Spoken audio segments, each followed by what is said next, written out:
मामा जी, आपने मुझे यहाँ क्यों बुलाया है? बहू में बाजी हार गया। राज ने आशिकों की तरह अपना दिल माला के कदमों में रख दिया है। अब वो माला को मरने नहीं देगा। लेकिन मैं माला को जीने नहीं दूंगी। वो कैसे? आजकल हर घर में नई नवेलियां आग से जलकर राख हो जाती हैं। ये भी उसी तरह। Very good. तो फिर देर किस बात की? चिता सजाइए, लाश आती ही होगी।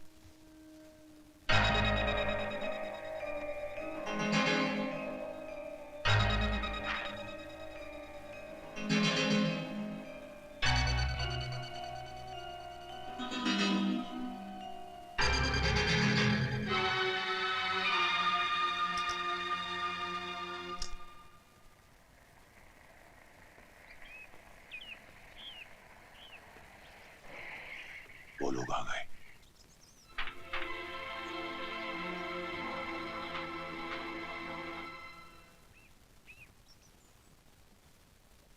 अरे भाभी, आप यहाँ? भाई मैंने फोन कर दिया था कि बहू की तबीयत खराब है, बेचारी दौड़ी चली आई। माला, मुझे माफ कर दो। मैंने तुम्हें गलत समझा।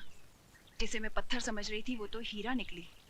राज, मेरी बहन को पलकों पर सजा के रखना।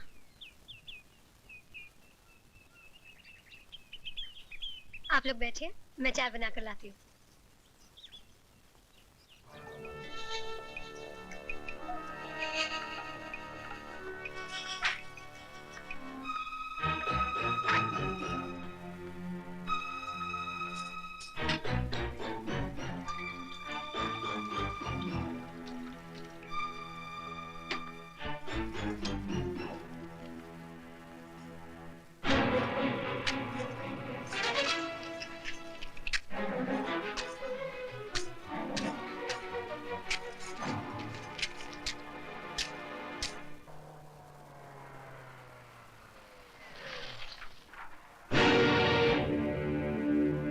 देखो संभाल के।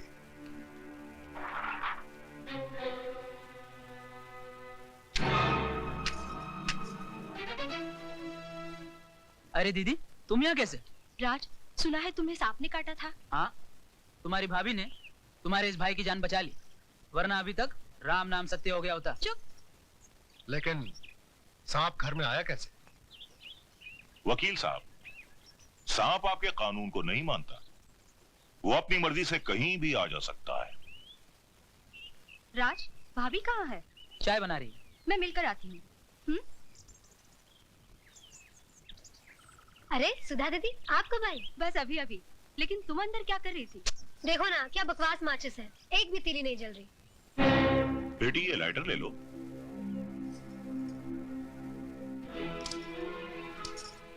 माला, दे दो ये लाइटर मुझे। ये तुमसे नहीं जलेगा।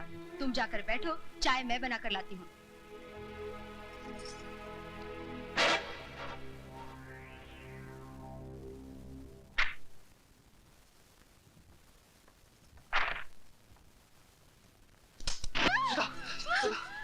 सुधा, नहीं, सुधा दीदी, नहीं, नहीं, नहीं, नहीं, नहीं,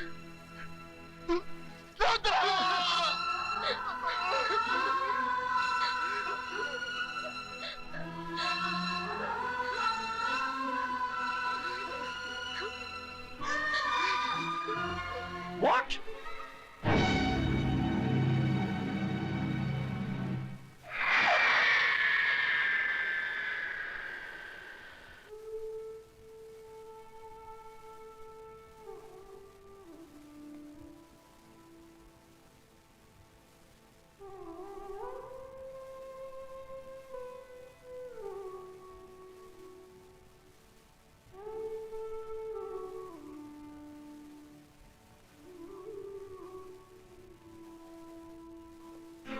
हमारी तो पूरी कोशिश थी कि इस तस्वीर की जगह माला की तस्वीर हो, पर वो हरामजादी न जाने कौन सा अमृत पीकर आई है कि मरने का नाम ही नहीं लेती। वो तो शुक्र है भगवान का कि किसी को हम पर शक नहीं हुआ, वरना अब तक हम तो जेल की चक्की पीस रहे होते।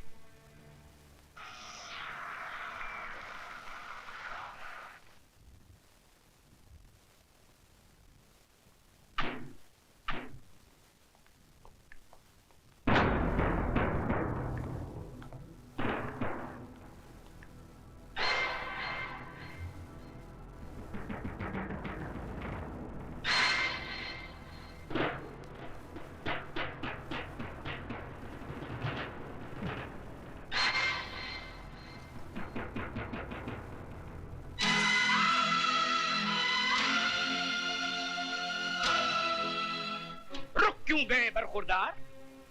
अपनी महबूबा का दामन थामे हुए आगे बढ़िए।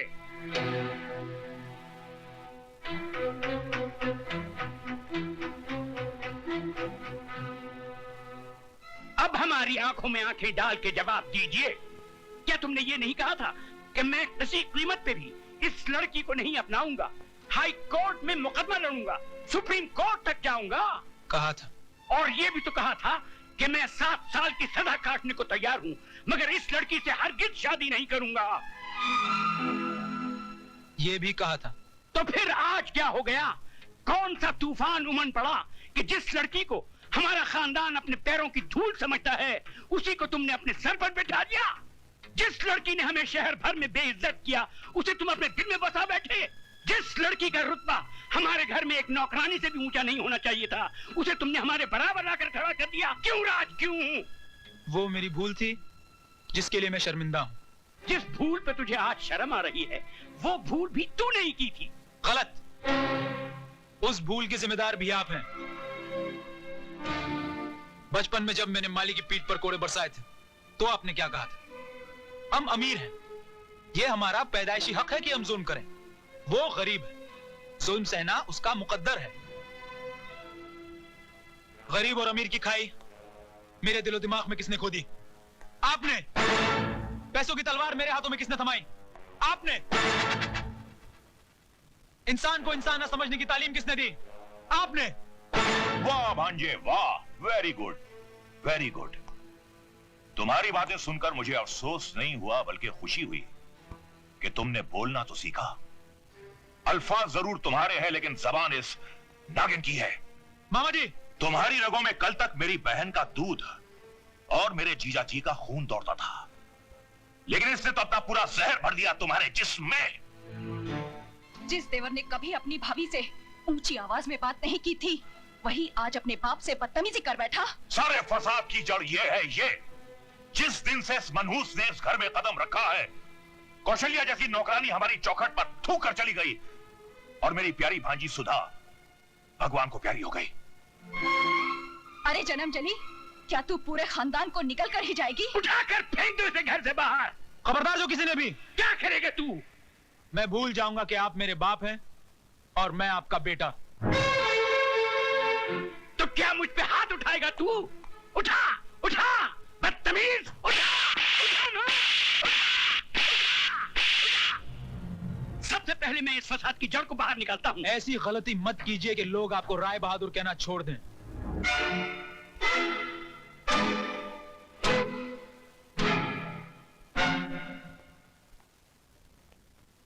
चलिए, अब हम यहाँ नहीं रहेंगे।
डॉक्टर साहब, मेरी माला बच जाएगी ना?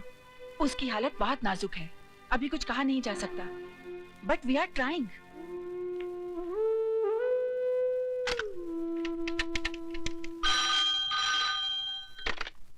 Hello inspector Khania. Inspector Khan, मैं ज्वेल हॉस्पिटल से डॉक्टर सुष्मिता माथुर बोल रही हूँ। एक केस रिपोर्ट करवाना है, injury of the skull. Case बहुत सीरियस है। किसको चोट लगी है? मशहूर इंडस्ट्रियलिस्ट राय बहादुर जी की बहू माला को। माला को? जी हाँ, मैं अभी आता हूँ। डॉक्टर पेशेंट की पल्स सिंक हो रही है।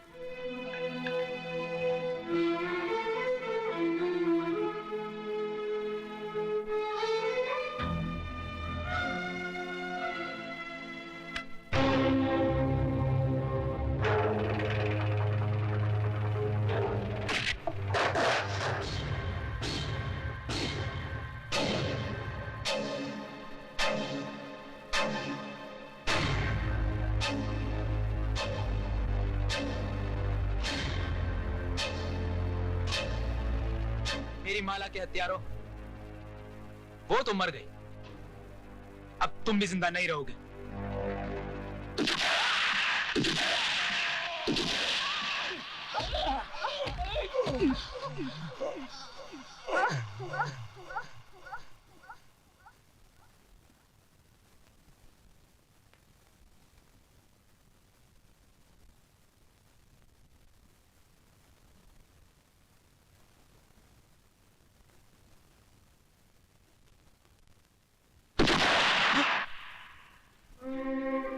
राज, माला कैसी है?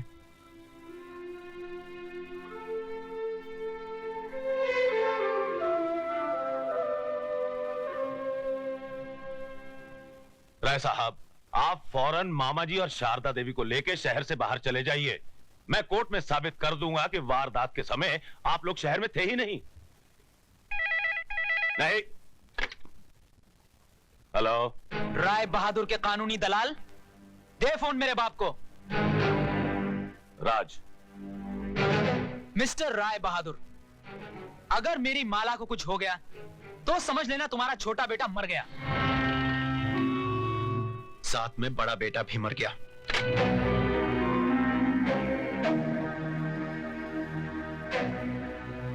बाबूजी, क्या हुआ? जीजा जी कुछ बोलते क्यों नहीं?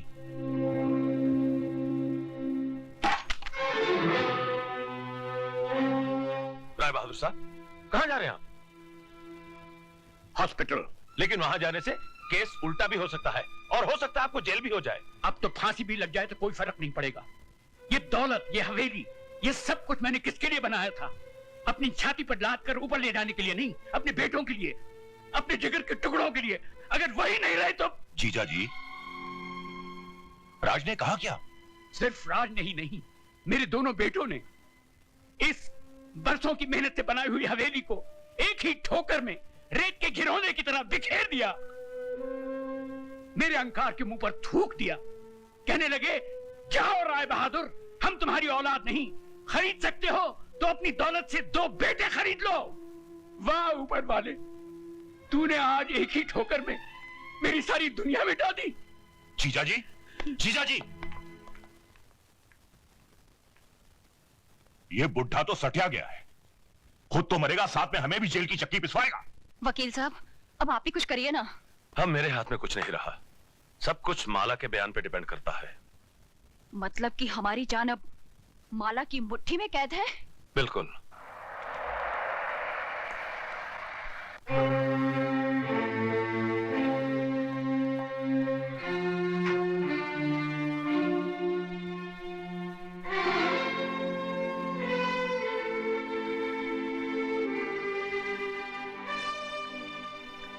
डॉक्टर, कैसी है मेरी बहू? अभी कुछ नहीं कहा जा सकता, शायद ऑपरेशन करना पड़े। तो कीजिए, दुनिया के बड़े से बड़े डॉक्टर सर्जन को बुलाइए, जितने पैसे लगे लगा दीजिए। देखिए, हम पूरी कोशिश कर रहे हैं। सिर्फ कोशिश नहीं डॉक्टर, मुझे मेरी बहू चाहिए। मैं आपके पांव पड़ता हूँ, मैं आपसे भीख मांगता हूँ। राय बहादुर दौलत के बगैर जी सकता है, मगर औलाद के बगैर बिल्कुल नहीं। डैडी, प्लीज संभालिए अपने आप को।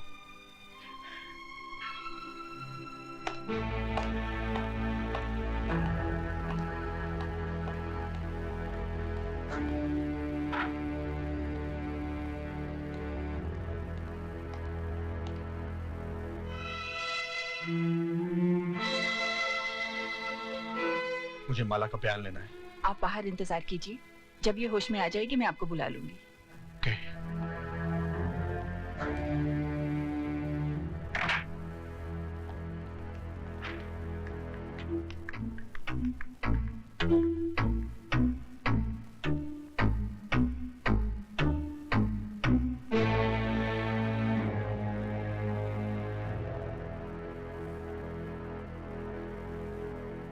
इंस्पेक्टर साहब, मैं अपना बयान देना चाहता हूँ। आज सुबह सुबह मेरा और माला का झगड़ा हुआ और गुस्से में आके मैंने उसके सर पर। इंस्पेक्टर साहब, गुनहगार ये नहीं मैं हूं। ये आप लोग क्या? तुम चुप रहो जी। दोनों फांसी पर खुद ही चढ़ते हैं तो चढ़ जाने दीजिए। इनके मरते ही करोड़ों की दौलत हमारी हो जाएगी।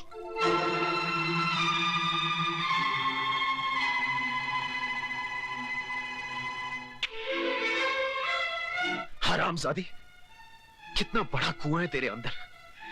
जितनी भी दौलत डाल दी जाए कभी भरता ही नहीं। रमेश, आप बीच में मत बोलिए डैडी।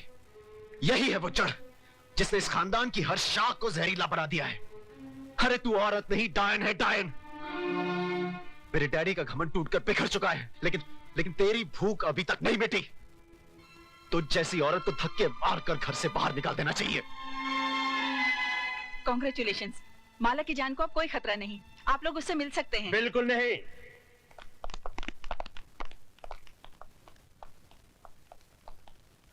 जब तक इंस्पेक्टर खान माला का बयान नहीं ले लेता, आप लोगों में से किसी को भी अंदर जाने की इजाजत नहीं है।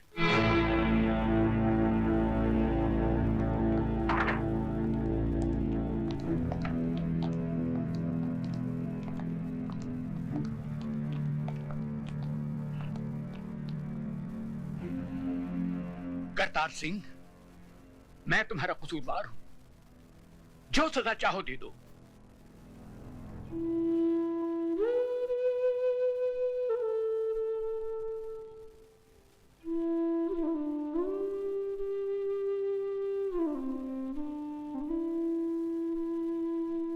माला,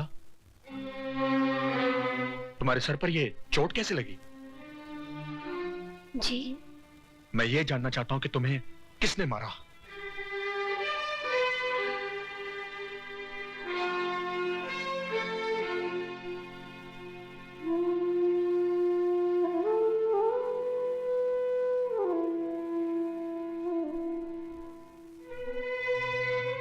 इंस्पेक्टर साहब, मुझे किसी ने नहीं मारा। फिर ये चोट कैसे लगी? सीढ़ियों से उतर रही थी, पाँव फिसल गया। तुम सच कह रही हो? जी।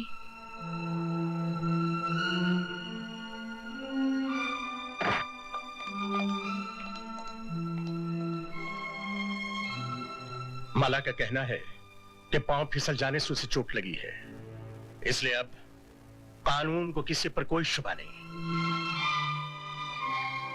आप लोग अंदर जा सकते हैं।